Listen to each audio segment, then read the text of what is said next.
तो last part में हमने देखा था कि मिस्टर गाओ ने बो फैन को चैलेंज कर दिया था कि अगर वो ग्रैंडपा को ठीक कर देगा तो वो न्यूज़पेपर में माफी मांगेगा। साथ ही बो फैन ने भी $1 मिलियन की शर्त लगा ली थी। जहां बो फैन जब उस ग्रैंडपा का इलाज कर रहा था तो सबको लग रहा था कि ग्रैंडपा मारे गए, लेकिन वो तो बिल्कुल ठीक हो जाते हैं। जिसे देखकर मिस्टर गाओ वहां से भागने की कोशिश करता है, लेकिन बो फैन उसे रोककर उससे माफी लिखवा लेता है। जिसके बाद वो शॉप ओनर बो फैन को उसका मास्टर बनने को कहता है, क्योंकि वो उससे बहुत ज्यादा इम्प्रेस हो गया था। साथ ही वो 9 नीडल टेक्निक भी सीखना चाहता था। अब आगे तो इस पार्ट की शुरुआत में वो ग्रैंडपा अपनी ग्रैंड डॉटर से कहता है कि मैंने सुना है कि तुमने डॉक्टर बो फैन को मेरा ट्रीटमेंट करने से रोका था। इस पर वो ग्रैंड डॉटर बोलती है कि ग्रैंडपा मैंने ऐसा इसलिए किया था क्योंकि डॉक्टर बो फैन बहुत ज्यादा यंग है, इसलिए मुझे लगा था कि कहीं ये कुछ गड़बड़ ना कर दे। इस तरफ बो फैन उस शॉप ओनर से बोलता है कि मैं आपको अपना स्टूडेंट तो नहीं बना सकता, पर आप मेरे टीचर के स्टूडेंट बन सकते हो। जिसके बाद एक सीनियर स्टूडेंट के नाते मैं आपको सिखा सकता हूँ, लेकिन क्योंकि मेरे टीचर अभी इस वक्त कहाँ पर है मुझे नहीं पता, इसलिए आपको एक स्टैचू को ही मेरा टीचर मानकर उन्हें रिस्पेक्ट देनी होगी। ये सुनकर वो शॉप ओनर कहता है कि ये तो बहुत अच्छा आइडिया है। अगर किसी भी तरीके से मैं 9 सोल नीडल टेक्निक सीख सकता हूँ तो मैं कुछ भी करने के लिए तैयार हूँ।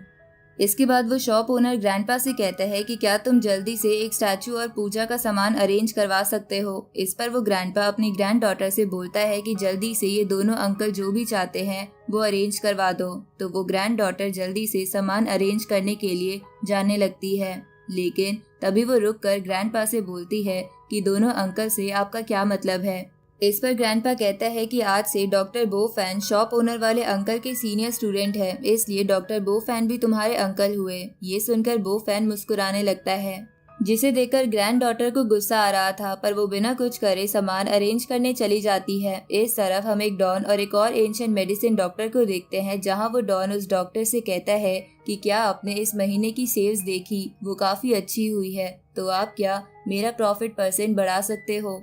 साथ ही मैंने उस ही फैमिली के ग्रैंडपा का मैटर भी सॉल्व कर दिया है, अब वो ज्यादा दिन तक जिंदा नहीं रहेगा। ये सुनकर वो डॉक्टर कहता है कि तुमने इस बारी काफी सेल्स करे हैं। साथ ही वो डॉक्टर बोलता है कि वो ग्रैंडपा हमारी सेल्स में बाधा बन रहा था, इसलिए तुमने उसे हटाकर अच्छा काम करा है, लेकिन तुम्हें सावधान रहना होगा, वो ग्रैंडपा कहीं ठीक ना हो जाए। ये सुनकर वो डॉन कहता है कि आपने जो मेडिसिन बनाए हैं वो मार्केट में तेजी से बिक रहे हैं, लोग डर के मारे उस मेडिसिन के लिए जितने मर्जी पैसे देने के लिए तैयार है।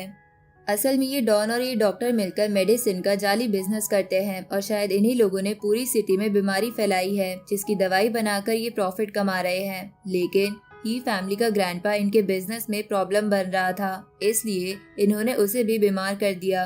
अब वो डॉक्टर उस डॉन से कहता है कि मैंने सुना है कि मार्केट में एक लड़का आया है जो हमारे लिए खतरा बन सकता है, लेकिन मैंने सही समय में उसके बारे में पता कर लिया है और वो हमारे बारे में अभी तक नहीं जाना है, इसलिए तुम जल्दी से उसे रास्ते से हटा दो, क्योंकि जो भी हमारे बिजनेस में आएगा उसे मरना ही होगा।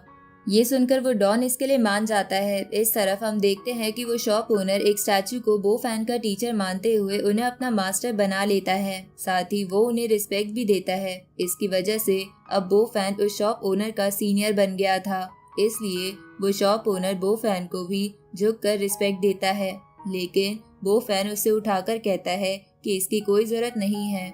तभी वो ग्रैंडपा उन दोनों से कहता है कि अब हम तीनों दोस्त हैं, इसलिए जल्दी बहुत सारे बीमार पेशेंट्स को अपने क्लिनिक में भर्ती कर लो, क्योंकि मैं वो 9 सोल नीडल टेक्निक देखने के लिए बेताब हूँ। इस पर वो फैन कहता है कि ऐसा नहीं हो सकता, जब मुझे मेरे मास्टर ने सिखाया था तब फर्स्ट डे में उन्होंने बस मुझसे उनके डोजो की साफ सफाई करवाई थी, इसलिए मैं पहले ही दिन वो टेक्निक नहीं सिखाऊंगा। तभी वो ग्रैंडपा उसे कहता है कि डॉक्टर बो फैन बहुत ज्यादा जीनियस है, इसलिए क्यों न तुम उनसे अपने शोल्डर का इलाज करवा लो।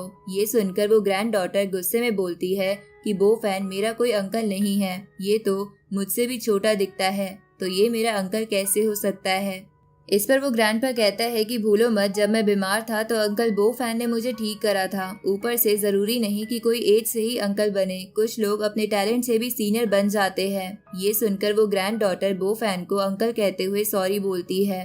तो बो फैन उसकी ग्रैंड डॉटर को उसके शोल्डर के लिए मेडिसिन लिखते हुए कहता है कि इसकी मदद से तुम पूरी तरह ठीक हो जाओगी। पर उस ग्रैंड डॉटर को तो बो फैन पर गुस्सा आ रहा था। तभी उसका फादर उससे बो फैन को थैंक्स कहने के लिए बोलते हैं, तो वो ग्रैंड डॉटर बो फैन का दिया हुआ प्रिस्क्रिप्शन लेते हुए उसे थैंक्स बोलती है। तभी शायद बो फैन को चूचू का कॉल आता है, जो उससे कहती है कि मैं तुम्हें एक डिनर ट्रीट देना चाहती हूँ, जिसके लिए मैंने एक रेस्टोरेंट की टेबल भी बुक कर ली है, इसलिए शाम को 6 बजे वहाँ पहुँच जाना। तो ये सुनकर बो फैन उस ग्रैंडपा से कहता है कि मुझे अभी कहीं जाना होगा। इस पर वो ग्रैंडपा बोलता है कि ठीक है, हम किसी और दिन साथ में बैठकर ड्रिंक करेंगे। साथ ही वो अपने ग्रैंड डॉटर से कहता है कि तुम जाकर अंकल बो फैन को घर छोड़ाओ। तो ना चाहते हुए भी वो ग्रैंड डॉटर गाड़ी की तरफ जाने लगती है, जहाँ जाते हुए वो बो फैन का दिया हुआ प्रिस्क्रिप्शन भी फेंक देती है, जिसे देखकर बो फैन कहता है कि मुझे फर्क नहीं पड़ता तुम मेडिसिन लेती हो या नहीं, पर मुझे तुम्हारे ग्रैंडपा की बीमारी कुछ अजीब लग रही है, इसलिए जब भी तुम्हें समय मिले तो ये पता जरूर लगाना कि वो हाल ही में किससे मिले थे और उन्होंने क्या खाया था। साथ ही अगर तुम्हें अपने ग्रैंडपा को सही देखना है तो तुम्हें उनका ख्याल रखना होगा, क्योंकि पूरे शहर में कुछ दिनों से फूड पॉइजनिंग की बीमारी चल रही है। ये सुनकर ग्रैंड डॉटर बो फैन से कहती है कि तुम अपनी बकवास बंद करो, मैं तुम्हारी कोई बात नहीं मानने वाली। तभी वो ग्रैंड डॉटर बो फैन से बोलती है कि मेरी कार सर्विस के लिए गई है, इसलिए आज मैं सर्वेंट की कार में आपको छोड़कर आऊंगी। बो फैन को इससे कोई दिक्कत नहीं थी, लेकिन वो उस ग्रैंड डॉटर से कहता है कि मुझे पास वाली शॉप से कुछ लेना है, इसलिए वहाँ गाड़ी रोक देना। ये सुनकर ग्रैंड डॉटर गुस्से में उस गाड़ी को तेजी से भगाते हुए उस शॉप पर लाकर बहुत तेज ब्रेक मारती है। ये देखकर बो फैन डरते हुए बोलता है कि तुम्हें तुम्हारी ड्राइविंग स्किल्स ठीक करने की जरूरत है, क्योंकि अगर तुमने मुझे इंजर्ड कर दिया तो तुम अपने ग्रैंडपा को क्या बताओगी कि ये सब कैसे हुआ। ये सुनकर ग्रैंड डॉटर बो फैन से कहती है कि अपनी बकवास बंद करो और जल्दी से शॉप से जो लेना है लेकर आओ, और अगर तुमने लेट करा तो मैं यहाँ से गाड़ी लेकर भाग जाऊंगी। ये सुनकर बो फैन उस शॉप में जाने लगता है। इधर हम देखते हैं कि उस डॉन ने अपनी खबरियों को बो फैन को ढूंढने के लिए शहर में फैला दिया था, जहाँ एक खबरी बो फैन को देख लेता है और अपने सीनियर को ये खबर दे देता है कि वो लड़का अभी किसी लड़की के साथ है। इस पर वो सीनियर उससे पूछता है कि वो लड़की कौन है, क्या वो ही फैमिली की कोई फैमिली मेंबर है। इस पर वो खबरी अपने सीनियर से कहता है कि वो लड़की उस लड़के को एक खटारा कार में यहाँ लाई है, तो मुझे नहीं लगता कि वो कोई अमीर लड़की है, बल्कि वो नौकरानी लग रही है। इस पर वो सीनियर कहता है कि ठीक है, तो वही खड़े रहना, मैं अपने साथी को वहाँ भेजता हूँ। इधर बो फैन अपना सामान लेकर शॉप से बाहर आ जाता है। तभी वहाँ 2 जी वैगन आकर खड़ी हो जाती है, जिनमें गुंडे बैठे हुए थे। तभी एक गुंडा उस ग्रैंड डॉटर की कार पर लोहे के पाइप से मारता है, जिसे वो ग्रैंड डॉटर बार बार रोकती है। साथ ही बाकी गुंडे उस कार पर अटैक किए जा रहे थे और उन गुंडों का बॉस अपनी जी वैगन से बाहर आ जाता है। इधर पास में खड़ा लड़का कहता है कि क्या यहाँ शूटिंग चल रही है, अगर ऐसा है तो मैं भी इसमें एक्टिंग करना चाहता हूँ। इस पर एक समझदार बंदा बोलता है कि ये लोग असली गुंडे हैं, इसलिए यहाँ से भाग चलो। तभी वो ग्रैंड डॉटर अपनी गाड़ी से बाहर आ जाती है, जिसे देखकर बो फैन कहता है कि तुमसे मिलने काफी लोग आए हैं, लगता है तुम काफी पॉपुलर हो, पर अगर तुम्हें मेरी मदद चाहिए तो तुम मुझे बता देना। ये सुनकर ग्रैंड डॉटर बो फैन से कहती है कि चुपचाप अपना मुंह बंद करके पीछे खड़े हो जाओ। इसके बाद वो उन गुंडों से कहती है कि तुमने मेरी कार तोड़ने की हिम्मत करी है, जल्दी से इसके लिए माफी मांग लो, वरना फिर बाद में ये मत कहना कि मैं तुम्हारे साथ अच्छा बिहेव नहीं कर रही। इस पर वो बॉस हंसते हुए कहता है कि मैं भी देखना चाहता हूँ कि तुम हमारे साथ क्या करती हो। इधर बो फैन उस ग्रैंड डॉटर से कहता है कि तुम्हें जो भी करना है जल्दी करना, मेरा कोई वेट कर रहा है, इसलिए मैं लेट नहीं हो सकता। इस पर वो ग्रैंड डॉटर कहती है कि अपना मुंह बंद रखो। इधर वो बॉस अपने गुंडों से कहता है कि इस लड़की के हाथ पैर तोड़ दो और उस लड़के को उठा के ले चलो। तभी ये गुंडा ग्रैंड डॉटर पे अटैक करता है, तो ग्रैंड डॉटर अपनी मार्शल आर्ट स्किल से उसे पेट पर मारती है, जिसकी वजह से उस गुंडे को पेट में बहुत ज्यादा दर्द हो रहा था और वो बोलता है कि इस लड़की ने तो मेरे ऑर्गन डैमेज कर दिए। इस तरफ वो बॉस अपने गुंडों से कहता है कि एक साथ इस पर हमला करो, देखते हैं ये कितनों को संभाल पाएगी।